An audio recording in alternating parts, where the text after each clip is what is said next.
just the way every day goes. Every time we've no control.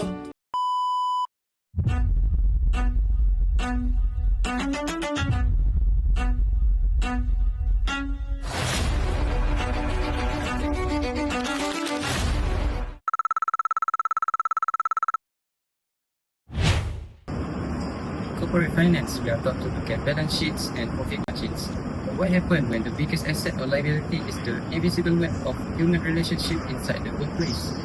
Welcome to an investigation into the spectacular downfall of Alpha Corp. Once a thriving industrial player in Northern Asia, this giant imploded within months, improving that a company's financial survival is profoundly tied to its management of organizational relationships.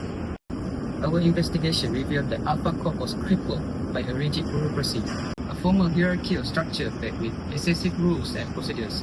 Instead of facilitating efficiency, it created intense red tape that slowed decision-making to a crawl. Power was centralized completely at the top through an intense culture of hierarchy.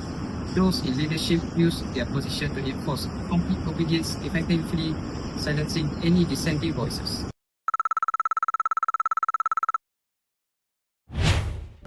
At the heart of the operational collapse was a fundamental misalignment of power, authority, and leadership styles.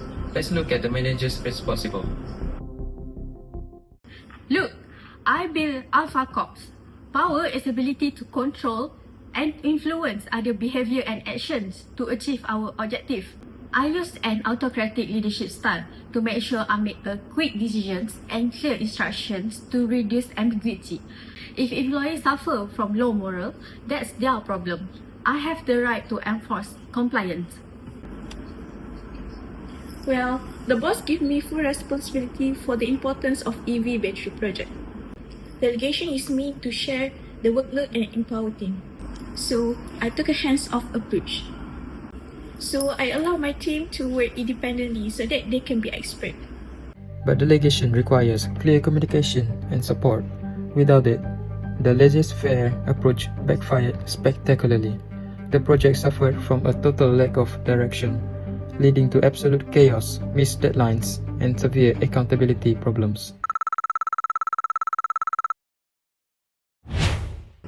This operational vacuum triggered a severe interpersonal group conflicts. Due to unclear job boundaries, massive role ambiguity erupted between the engineers and the line production over the scarce resources. Instead of addressing the problem, the project managers chose an avoidance approach. Defective batteries rolled out of factory floor.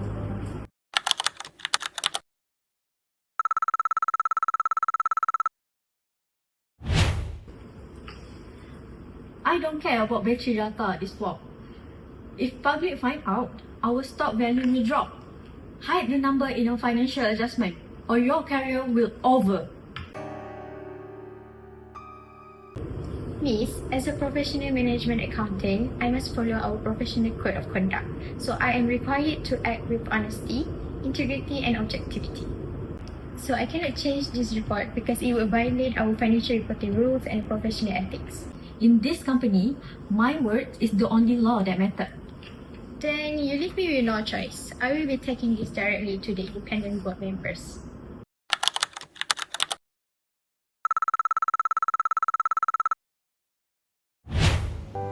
When the senior management accountant came forward, our governance structure immediately went to work. Corporate governance is designed to ensure accountability, transparency, and the protection of stakeholder interests. We discovered several corporate governance issues under the previous management. There was an absolute lack of risk management, zero transparency and disclosure regarding operational failures, and a total disregard for whistleblower protection.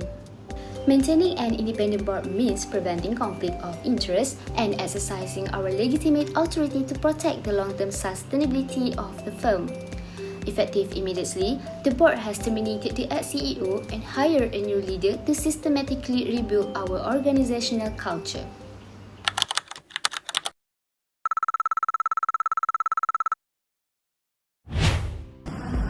When I took over my primary objective was to align our action with a healthy organizational culture. Organizational culture encompasses the shared values and practices that shape employees' attitude. If an action deviates from the culture, it will lose its legitimacy of action and triggers resistance. We shifted immediately from an autocratic approach to a democratic leadership style. This will actively involve team members in decision-making to foster engagement, job satisfaction, and collaboration. We deployed structured tools for managing teams. First, we established team charters to outline clear goals, roles, and responsibilities. Second, we implemented data-driven key performance indicators and updated performance appraisal systems to ensure transparent feedback and track individual progress. Finally, when disagreements occurred, we replaced avoidance with a collaborative approach to conflict management, engaging in open communication to achieve win-win solutions.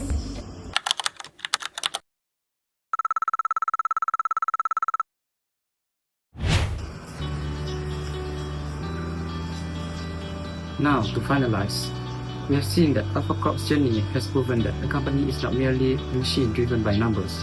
However, it is a living network of relationships. When power is abused, communication will break down, and ethics are compromised. Even the most profitable project will collapse. But when leadership embraces transparency, balanced delegation, and professional integrity, relationship becomes an organization's ultimate competitive advantage. For the seminar in Management Accounting, this has been an anatomy of corporate relationship. I just had to let you know you're